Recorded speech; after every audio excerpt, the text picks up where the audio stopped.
Hello, જય માતા, જય શ્રી કૃષ્ણ. તો નવા વ્લોગમાં તમારું સ્વાગત છે. અને આજે અમે જઈ રહ્યા છીએ ઉદયપુર, અને શું કા જઈ રહ્યા છે તે તમને વ્લોગમાં ખબર પડશે. તો આજે જઈએ છીએ ઉદયપુર જરીક ફરવા માટે, અને ગાડી આપણી રેડી છે. આ જીશાન ये कटाली काकी है. तो आज हम जा रहे हैं छोटा उदयपुर. तो શું કામ જઈએ છે તમને વ્લોગમાં ખબર પડશે, તો બને રહેજો વ્લોગમાં. દોસ્તો, તો ઉદયપુરનો રસ્તો જોઈ શકો છો, કેટલો ખરાબ રસ્તો છે. અને કોઈ બિચારો ગરીબ માણસ ગાડી લે તો એનું 1 મહિનામાં જ ગાડી ખરાબ થઈ જાય એટલો કન્ડિશન રસ્તો છે. અને આપણા જ નેતા ચૂંટાયેલા રસ્તે જતા હશે તો નેતાઓને જરીક રસ્તો દેખાતો હશે કે નહીં દેખાતો એ ખબર નહીં પડતી. આપણે વોટ આપીએ છીએ, પણ વોટનું હવે એવો વ્યક્તિને વોટ આપજો કે જે લોકો કામ કરે એવા વ્યક્તિને વોટ. બહુ ખરાબ રસ્તો છે. અત્યારે લોકોના એક્સિડન્ટ આના કારણે જ થાય છે, કેમ કે રસ્તા બહુ ખરાબ છે એના કારણે. તો બને રહેજો બ્લોગમાં છેક સુધી.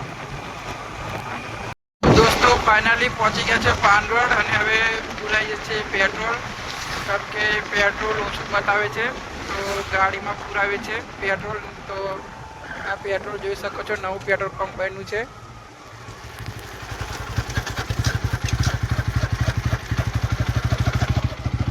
તો આ પેટ્રોલ પંપ પર પહોંચી ગયા છે અમે. તો દોસ્તો, પેટ્રોલ પુરાઈને હવે નીકળી ગયા છે ઉદયપુર જવા માટે. પાછળ બેઠા છે મારી મોડલ. હવે જઈએ છે ઉદયપુર. તો હવે પહોંચવાયા છે, પાછળથી નીકળી ગયા છે ઉદયપુર જવા માટે. મેં સામે જોઈ શકું બસ ને ટ્રાફિક ને રસ્તા એમાં છે. તે ઉદયપુર શું કામ જોઈએ એ પણ તમને બતાવીશું. બ્લોગ જોતા રહેજો છેક સુધી.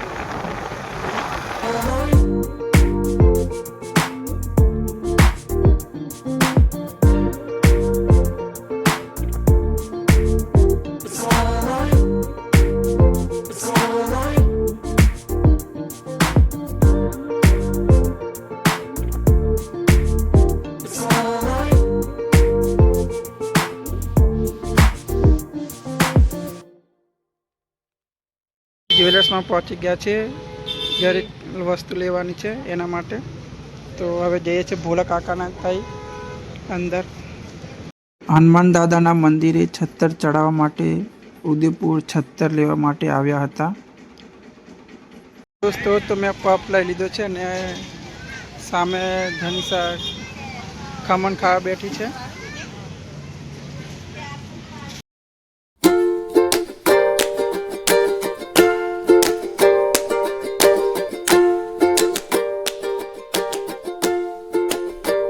તો બીજી પણ વસ્તુ લેવાની છે, તો એટીએમમાં જઈને પૈસા ઉપાડી લઈએ.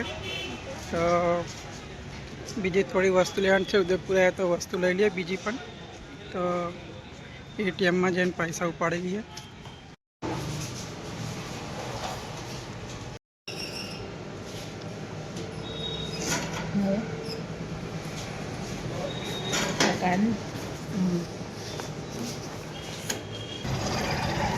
તો દોસ્તો, પૈસા નીકાળી લીધા છે, અને હવે જઈએ છીએ બાઇક લઈને કાવડ. પણ હવે કાવડ જતાં એક વસ્તુ યાદ આવી ગઈ. હવે જવાનું છે ધનિષાના ઘરે. ત્યાં બામલા જઈને પછી વહેલા નીકળી જઈશું, કેમ કે ક્રીવાને ઘરે મેકીને આવ્યા છે. તો ક્રીવા ઊંઘી છે એટલે મેં ફટાફટ ઉદયપુર આવીને કાવડ જઈશું. પણ હવે બામલા કામથી તો જઈશું બામલા. આ રે આપણી ગાડી છે. હવે કોલોનીને તોડીને શાક માર્કેટ બનાવી નાખેલું છે. આ જીબીની ઓફિસ છે. અહીંયા અમે પહેલાં રહેતા હતા 7.5 વર્ષ જેવા છોટા ઉદેપુરિયા. અને આ બજાર જોઈ શકો છો. આ તળાવ પહેલાં સાફ કર્યું હતું, તે ટાઈમે પણ અમે અહીં રહેતા હતા. આખું પાણી ખાલી કરી નાખ્યું. હવે ના જોઈ શકો, છોટા ઉદેપુરનું બજાર બહુ ડેવલપ થાય છે.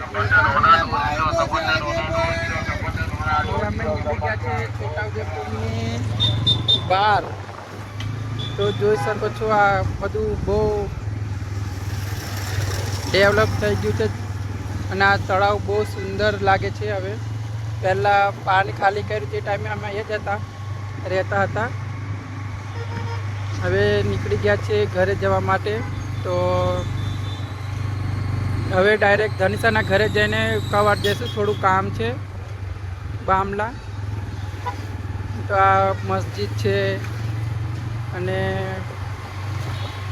આ નસવાડી, આ આપેશ્વર કડે પાણી. તો દોસ્તો ઉદયપુરની બહાર નીકળી ગયા છે હવે, અને અમે જઈએ છીએ સીધા ઘરે. અને સામે જોઈ શકો જગન્નાથ મહાદેવનું મંદિર. મહાશિવરાત્રિના કારણે ભીડો ભરાય છે. પહેલાં કરતાં બહુ ડેવલપ થઈ ગયું છે મંદિર. હવે અમે જઈ રહ્યા છીએ સીધા કવાડ જવાનું. હવે કવાડથી સીધા જઈએ છીએ બામલા ધનિષાને મળવા. ધનિષાને કામ છે થોડું, અને રીવા મમ્મી જોડે છે એટલે ફટાફટ જઈને ઘરે જતું રહેવું પડશે. કારણ કે જાગી જાય તો પછી ગાડી થોડીક ભગાવવી પડે. પછી કારણ કે ભગાવે ને પછી એક્સિડન્ટ થઈ જાય. એટલે ધીરે ધીરે ગાડી જવા દે છે, પણ રીવાને મમ્મી રાખે છે. એટલે અમે જઈને ફટાફટ બામલા જઈએ, પછી જઈશું ઘરે. તો બ્લોગમાં બન્યા રહેજો. અને અમે નીકળી ગયા છે છોટાઉદેપુરથી બહાર. તો બામલા પહોંચી ગયા છે અને આ ધનિષાનું ઘર જોઈ શકો છો. પણ ઘરે કોઈ નથી અને ફોન કરે તો કહે છે કે ખેતર છે. તો હવે અમે જઈએ ડાયરેક્ટ ખેતર.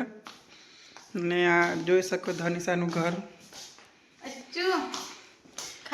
અર્ચું પાણી ભરે છે ને હવે ડાયરેક્ટ જઈએ છે ખેતર સીધા અમે. આ ધનિષાનું ઘર જોઈ શકો છો. આ અર્ચું,